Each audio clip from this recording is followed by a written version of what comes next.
Paano ba pumayat pag tarentahin ka na? I'm Coach Vin, Certified Fitness Coach. I-document ko yung process na gagawin ko to lose fat. I-share ko paano gumawa ng system na akma para sa'yo. 10 weeks ago, na-surgery ako sa shoulder and ito yung reality ng recovery ko. As you can see, nag-gain tayo ng fat. Nag-stop kasi ako mag-train, tsaka hindi rin ako nagtatrack ng calories. So, ang fitness goal ko is to get back in shape and unti-unting mabalik natin yung mobility sa shoulders natin. Ang number one reason ba't hindi tayo nagsasucceed sa fitness journey natin is hindi tayo nagtatrack ng data. So, sa video na to, mag-share ako ng 4 na tools para matrack natin yung progress natin. Nasa 30s na kasi tayo, busy na tayo sa work and banami na rin tayong responsibilities. Goal natin is gamit tong mga tools na to, magamit natin yung oras natin efficiently at hindi masayang yung oras tsaka yung effort natin.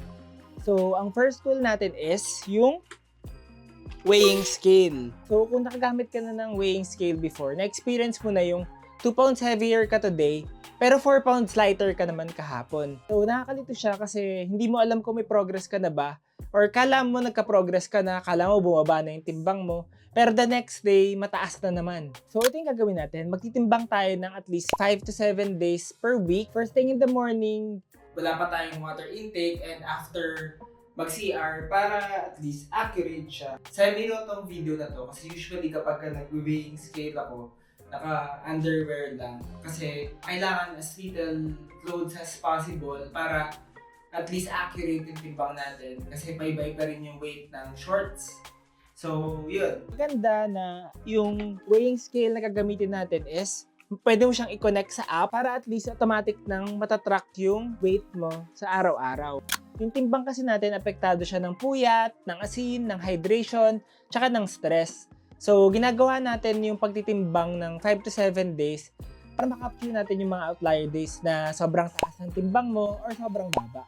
Pag nakuha mo na yung 5 to 7 days na timbang mo, i-arrange natin yung timbang for that week, lowest to highest. And then, yung nasa gitnang number, yun yung gagamitin natin timbang or yun yung median weight mo. So, ginagawa natin to para at least matanggal natin yung weight na sobrang taas and yung weight na sobrang baba. So, okay itong median method kaysa dun sa i-average kasi naghahatakan yung lowest tsaka highest pag in-average. At least pag median, yung nasa gitna lang. So, yan. Pag nakuha mo yung median mo, ko-compare mo na siya every week. So, yun. Kung pababa yung trend mo after 2 to 3 weeks, ibig sabihin nasa deficit ka. Kapag steady naman, maintenance yun. Pag pataas, surplus. Take note na ang nami-measure lang ng weighing scale is yung gravity. So, science-based siya. So, ang next tool natin is yung measuring tape. Measuring tape, ito yung magsasabi sa'yo ng totoo kung talaga bang lumiliit yung waist mo or kung lumalaki yung muscle. For the measuring tape, ang gagawin natin, i-measure lang natin yung neck natin. Wait lang. Injured naman ako. Ayan.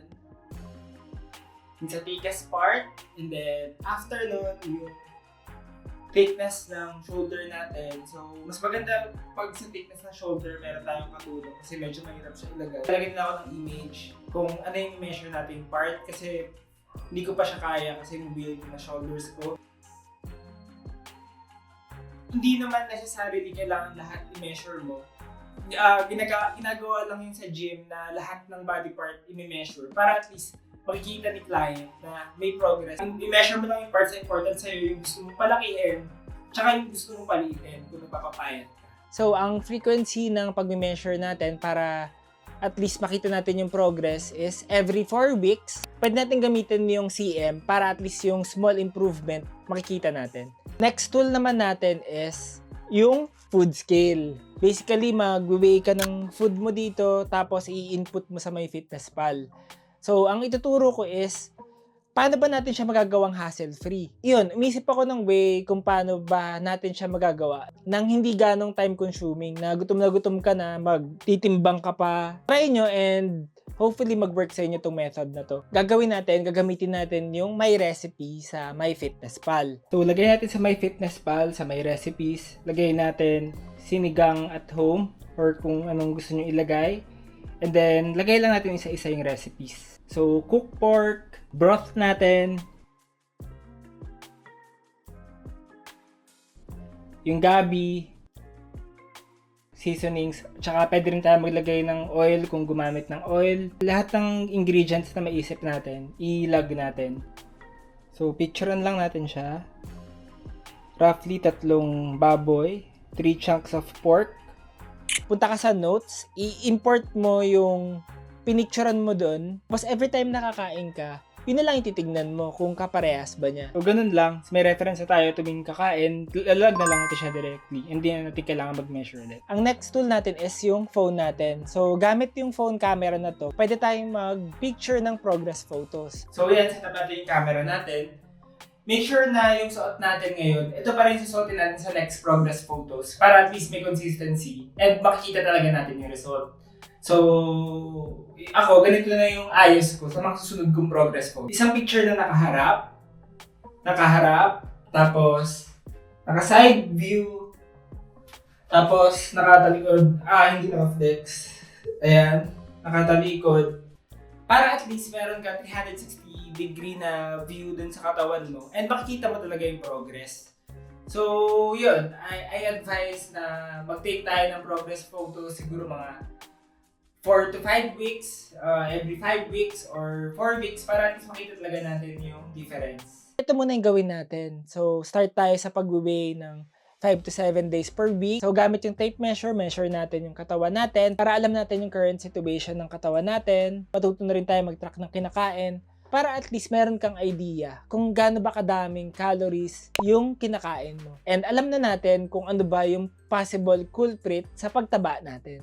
Food scale lang siya, tapos ilalag mo dun sa MyFitnessPal. And then after some time, kapag nasanay ka na sa pagtatrack, pwede mo na siyang ma-eyeball na mapapansin mo, pare-parehas lang naman yung kinakain natin. Mag-take ka na ng progress photos para at least makikita mo rin yung current situation mo. Next video, ang tuturo ko naman is yung steps kung paano tayo mag-create ng workout program natin para makapag-start na tayo mag-exercise. Yun, ang focus ng video na yun is trentahin tips. So, kung nasa 30s ka and gusto mo na mag-start mag-workout, consider subscribing para at least updated ka once i-release ko yung video na yun.